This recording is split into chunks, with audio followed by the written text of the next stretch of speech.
Hey guys, what's up? So I'm leaving for Bamako from Kai's before first light. You can hear the call to prayer right now. It's about 5:45 in the morning. Pretty excited to hit the road and to get to Bamako, hopefully in time to stop by the Nigerian embassy to get my drop off my passport, so I won't have to stay the weekend in Bamako. All right, talk to you later. All right, so another monster day. I think this was probably the longest day by mileage, aside from possibly the day I made it into Cape Town. Spoiler alert. Anyway, I was pretty, I guess I mentioned it in a previous video, but I was apprehensive about going to Mali because the week before I got there, there'd been a terrorist attack at the Radisson Blu in Bamako, and they'd taken a lot of hostages. I don't know how many people died, but it was a pretty crazy situation there. So I looked into avoiding Mali entirely, but the borders in West Africa were closed because of Ebola, which had been an issue a few years before. Um, Another thing is that I got my insurance company when I first got my travel insurance they insured for every country in the world except for Cuba and Mali. So eventually I got insurance for Mali through the same website somehow. Like I actually called to confirm afterwards if they insured through Mali and they said yes. But the first time I used the website, it said they did not insure for Mali. So there was a kind of a question mark there too. And with the terrorist incident, it was just like, okay, I want to get this over as fast as I can. But surprisingly enough, I had an amazing time in Mali. I really kind of sped through on the bike, so I didn't really get to see that much of the country other than the capital. But once I got there, as I mentioned in my first trip, in the first clip, excuse me, I was trying to get to the Nigerian embassy that Friday afternoon. I didn't make it, so I ended up staying in Bamako for like 8 days. And had you told me I was going to spend 8 days there, I would have, gone there sooner. But actually, I met some expats and we had a great time. So, when you meet people who actually live there, it's just such a different experience. So, yeah. And the place we stayed, the Sleeping Camel, it's kind of like an overlander's hub, and it's also just sort of a gathering place for local expats. So, yeah, it's a really cool place to meet, not exactly locals, but people who live there. So, yeah. As you can see, it was a beautiful morning. This was the first half of the ride. The second half of the ride of the route to Bamako was actually pretty treacherous. There was huge potholes. I have some clips coming up of that. But it wasn't smooth sailing at all. So my average speed for the first part was probably, like 90, which was like pretty much my max. And for the second half, it was considerably slower. Like, I don't know, 20 something miles per hour maybe. All right, so watch me. So I'm waving to the trucker as I pass. I give him a little beep on my horn, a little friendly beep there. Why do I do that? There's lots of truckers. You want to make as many allies as you can on the road as possible. You don't know, when you're going to be on the side of the road, needing some help in one way or another, and you don't want them to think you're an asshole. So a little beep and a wave go a long way. So I did that whenever possible, not just with truckers, but with pretty much anyone that I passed, other bikers or whatever in remote areas. In urban areas, it's like, okay, you don't have to do it as much, but anyway. Yeah, a lot of cool baobabs, those big kind of crazy looking trees. I remember reading The Little Prince when I was young and seeing those trees there and just thinking, wow, it could be so cool to see those in person. And the first half of the ride from Kai to Bamako was pretty much like a baobab forest. So that was pretty cool. Yeah, you can see some homes there. I guess they're made of clay.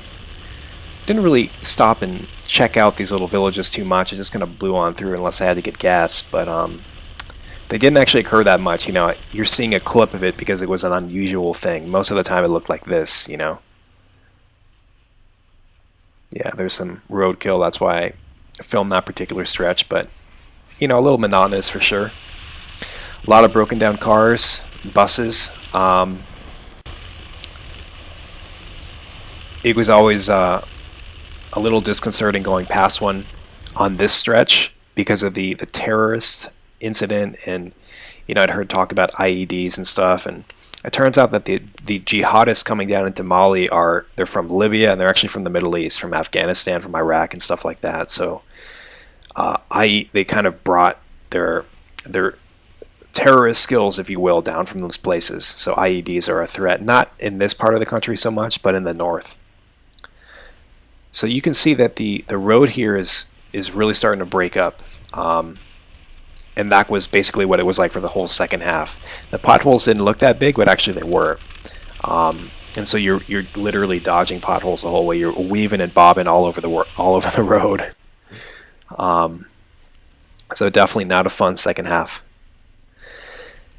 So, as I mentioned, we were staying at the Sleeping Camel, and there were a lot of UN troops there staying with us. So at the dinner table, there'd be, people would have their machine guns there and stuff. So it was pretty wild. And there was also two German guys staying there in two military-style vehicles. And these guys had come down from Europe too, and were going to all the way to Cape Town. And they wanted to go through Chad and Niger. And we were chatting with one of the UN employees there. I think he was a D-miner, so he cleared mines and stuff. And he told us that the German guys were telling us their route, and they would plan on going through Gao, which is kind of approaching northern Mali. And the UN guys said that every time they send a UN envoy up there, or a convoy that is, they always get hit with IEDs and gunfire. So if they see, he said that if they see a white face, they're going to assume you're French and they're going to try to kill you. So you should have seen the look on the German guys' faces at that point. They reconsidered their route. They'd actually done the route before, all the way to Cape Town, I think, but a number of years before the jihadists started coming down, into Mali.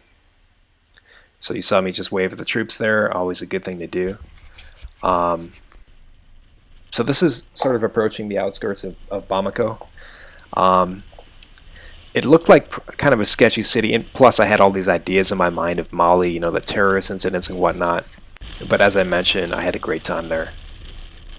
Doesn't look like much when you're going in, but if you meet some expats, which you can do at the Sleeping Camel, then you can have a good time. It's fun. So this was in late November. I actually had a Thanksgiving meal there. I forget if they actually did something special for Thanksgiving or if I just pigged out. But Thanksgiving, of course, being the American sort of harvest festival, I guess you could say.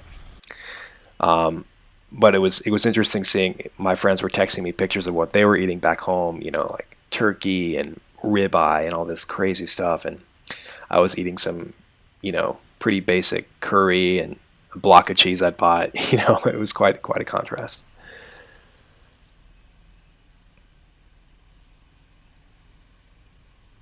Yeah, so this is just entering Bamako. The traffic in some parts of Bamako was intense, and I actually did not have my camera on in some of the worst parts. I really wish I had gotten some clips of it, but just masses of people choking the streets. So from this point on, you just saw the total station.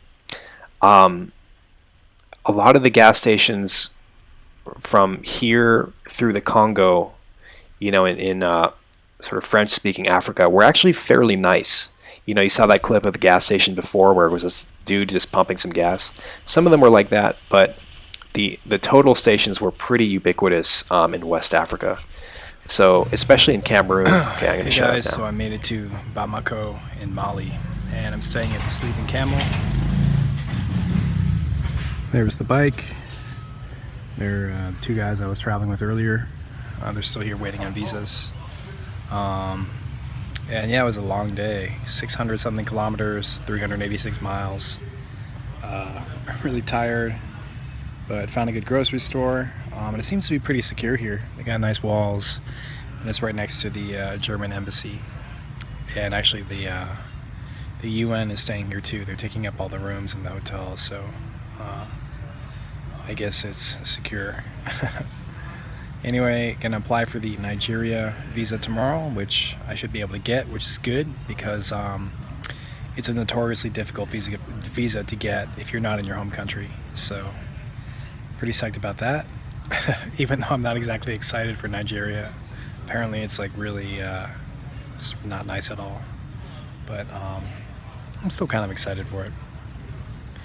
Anyway, gonna be here for a few days, so yeah, should be cool. I don't think there's a huge amount to see in the city. They do have a zoo, so I might go check that out and do some laundry. Yeah, anyway, talk to you next time. My first Olympic bar since Europe. Pretty psyched about that, doing some deadlift. Actually, second time this week I've done deadlift, so I'm feeling very lucky. Last time was in Senegal. That was a great gym. Took some footage there too, but I got my phone stolen right after that, so yeah. Anyway, it's not gonna happen again. I actually just spent about 8 nights in Bamako and had a great time. I was not expecting it at all, but I was staying at the Sleeping Camel, ended up meeting some expats and seeing the town, and it was so fun. It was really, really fun. Kind of sad to be to have left, but also good to be back on the bike. Really tired last night. We stayed out until like 3, so I'm gonna go to bed early tonight. In Sikasso right now, there's really not a huge amount here other than the hotel pool. Anyway, talk to you later when I'm less tired. Until next time.